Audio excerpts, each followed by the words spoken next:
నమస్తే, welcome to special drive. నేను సంచిత.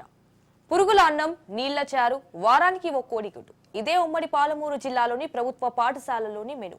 ఈ ఆహారం తిన్న విద్యార్థులు వాంతులు, విరోచనాలు, కడుపులో మంటతో తరచూ అస్వస్థతకు గురవుతున్నారు. ఈ సంఘటనతో వెంటనే అధికారుల హడావిడి, పలువురిపై చర్యలు, ఇక చేతులు దులుపుకోవడం ఇదే తంతు. మధ్యాహ్న భోజనం మెరుగుకు ప్రభుత్వాలు ఎన్ని మార్పులు చేసినా విద్యార్థులకు మంచి ఆహారం అందించాలని ధ్వాస ఉపాధ్యాయుల్లో రావడం లేదని విమర్శలున్నాయి. 100 మంది విద్యార్థులు అస్వస్థతకు గురైనారు.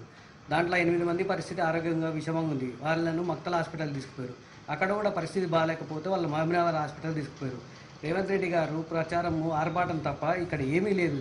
కనీసం అది వాళ్ళకి ఫుడ్ విషయంలో కూడా చాలా నాసిరకమైన ఫుడ్ ఏర్పాటు చేసి నాసిరకమైన ఫుడ్ తినడం వల్ల నాసిరకమైన గుడ్లు ఉడకని ఆహారం తీసుకున్నట్టే అంత కలుషితం అయిపోయింది.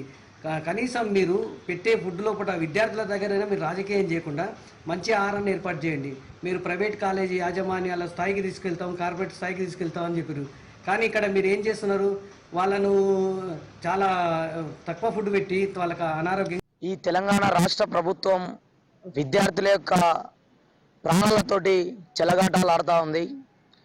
గత సంవత్సరం నుంచి చూస్తుంటే వనపర్తి జిల్లాలో కానివచ్చు, తెలంగాణ రాష్ట్రంలో ఏ యొక్క వసతి గృహంలో కూడా సరైన వసతులు లేక, సరైనటువంటి నాణ్యమైనటువంటి భోజనం లేక ఎంతోమంది అస్వస్థకు గురి కావడం జరుగుతూ ఉంది. వనపర్తిలో అమర్చింతలో 50 మంది దాకా అస్వస్థ గురి కావడం జరుగుతూ ఉంది.